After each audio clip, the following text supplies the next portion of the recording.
Um, he says, in other words, when he says, when love is based on hate, you love the things that destroy you. So the things that hurt us are the things that we tend to gravitate towards. We gravitate towards not reading. We gravitate towards not engaging in intellectual conversations. We gravitate towards not questioning each other and our motives. We gravitate towards unaccountability. We gravitate towards those things that hurt us and reject those things that would help us and assist us or advance our growth. So we want to complain about it. And I can't tell you how many brothers, having worked at a college for 35 years, I can't tell you how many women have dropped out of school because they boyfriend or husband or whoever this man was in their life is whining and complaining. He don't want to go back to school, but he don't want you going to school with all them intellectual types, because then you might see something that you like other than him, and he's threatened by that. So he will. So rather than him go to school so he can catch up with her, he wants to discourage her to drop out of school so she can stay down there with him instead of him coming up to her level.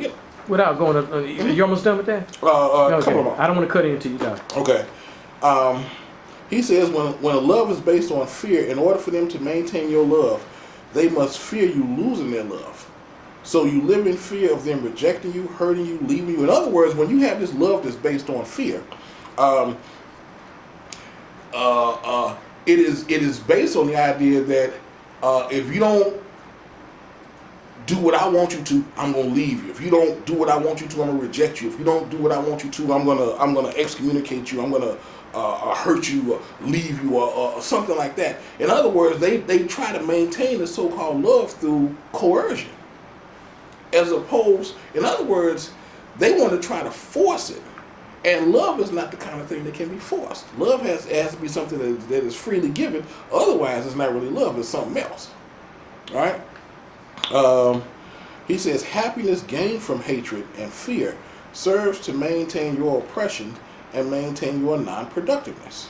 You enrich and give pride to those who abuse you. So when people stay in these unhappy relationships, when people stay in these situations where they know they're oppressed and they know that things are not right, basically what they are doing is enabling and encouraging the person who is abusing them to continue to abuse them.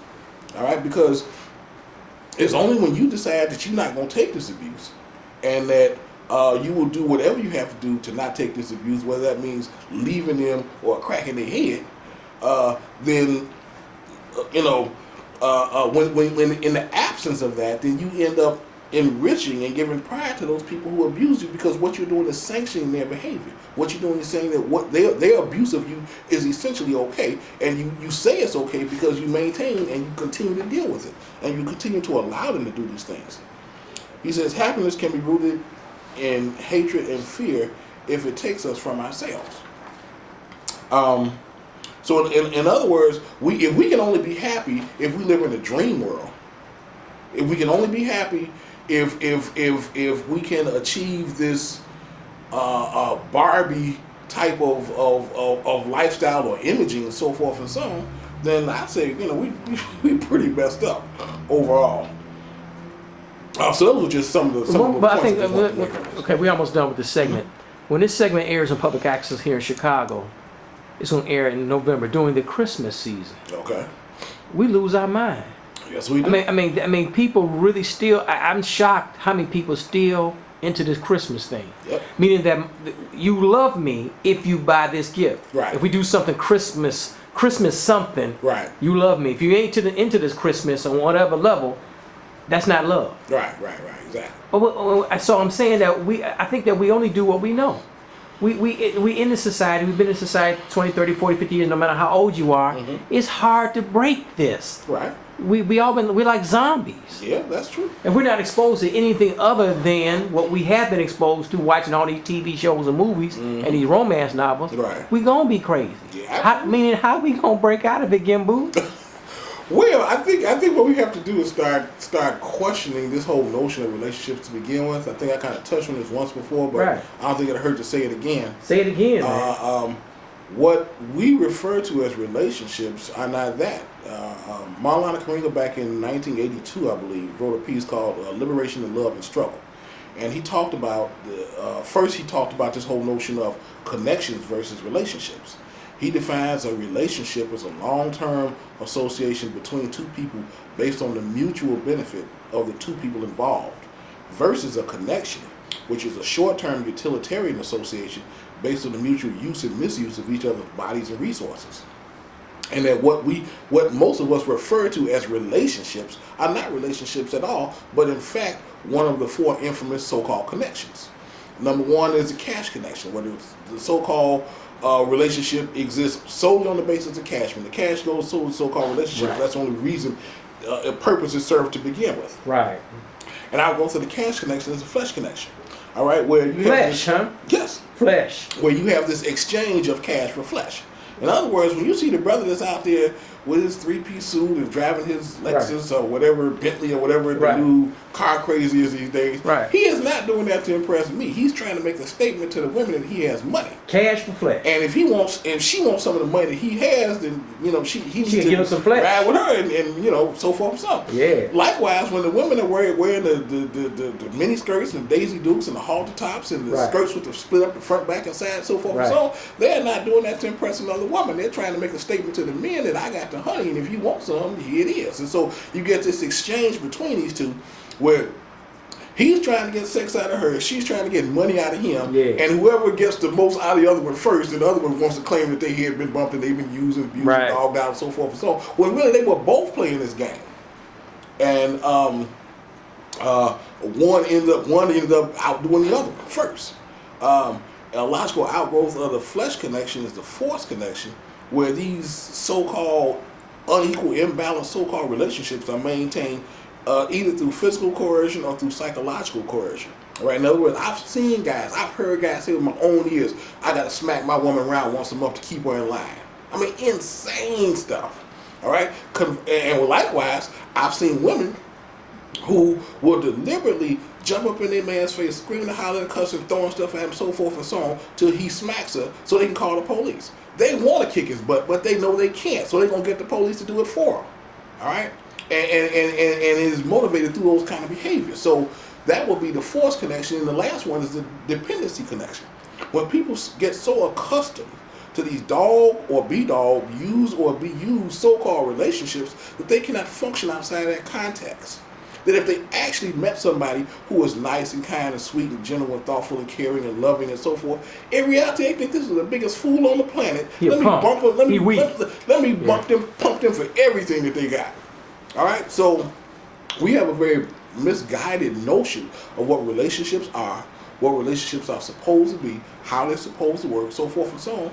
And too many of us, because like I said, in the absence of these African-centered values, all we have are these European-centered values that don't really work for Europeans. I mean, their divorce rate is more than 50%. Right. Ours is about like 60. 66, going up close to 70%. Right.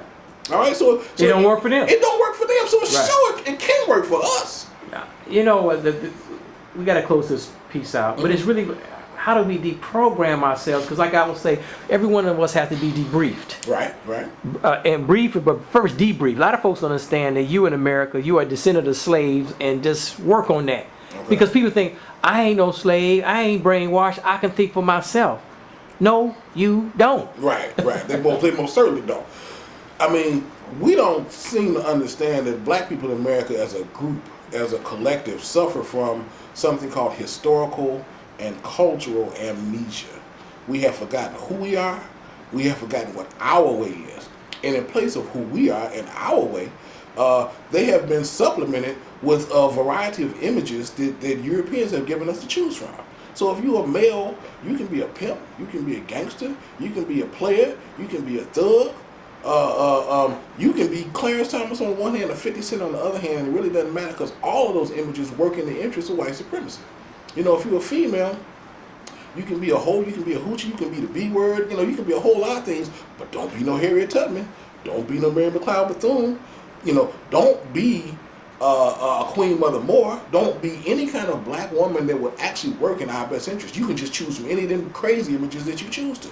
I got to wrap this up. Okay. And I'm going to have you, when I wrap this up, I'm going to have you read that quote again. Okay. But I think people, a lot of folks who want to fight the man or want to make things better, I always tell them, it really when I say family, not traditional family, fathers know best and all that kind of stuff, that's kind of played out. But it's about our relationships. If we can ever get our male and female relationships, I ain't talking about marriage. Right. I'm talking about our relationships mainly for the purpose of loving each other and then raising these children properly. Absolutely. White supremacy won't even be an issue. It won't. It won't. It really won't. White supremacy feeds on black people's self-hatred, and it feeds on our inability to love each other in a healthy sort of way. Read that quote one more time. This is Amos Wilson, right? Amos N. Wilson. He says, the love we have for each other is the greatest threat to those who rule over us. If those who rule over us want to stay in power, then they must destroy our ability to love each other in a healthy sort of way. Because if we love each other in a healthy sort of way, there are certain things we would not allow anybody to do to us. And we would do whatever it took, including sacrificing our own lives, to make sure that it didn't happen. So if we loved each other, African Americans, if we loved each other in a healthy sort of way, most of our problems will be solved. Most of our problems will be solved. Most of our problems will go away because, again, when you love yourself, when you love those around you, there are certain things that you will not tolerate. There are certain things you won't put up with. All right? If I love myself enough, there are certain kinds of behaviors I'm not going to put up with in my mate. If I love my community enough, there are certain kinds of behaviors I'm not going to allow to occur in my community. All right, so if I love myself enough, if I love my community, if I love the children in my community, then I'm going to say something when these guys are sitting out in front of my house blasting this rap music with all this cursing stuff in it. And they ain't live here. They live somewhere else. They don't come on my block blasting that crap, poisoning my children's mind with all this insanity and so forth and so on. I'm not going to patronize these foreigners that are in our community in these stores. And if I do patronize them, I'm certainly not going to put up with the kind of abuse and disrespect. There's so many that we put up with because, again, we have grown accustomed to putting up with whatever someone else dishes out because we don't love each other, we don't love ourselves, and we don't love other people who look like us. So therefore, because of that, we're willing to put up with all kinds of crap that we would never put up with if we actually loved ourselves and those around us.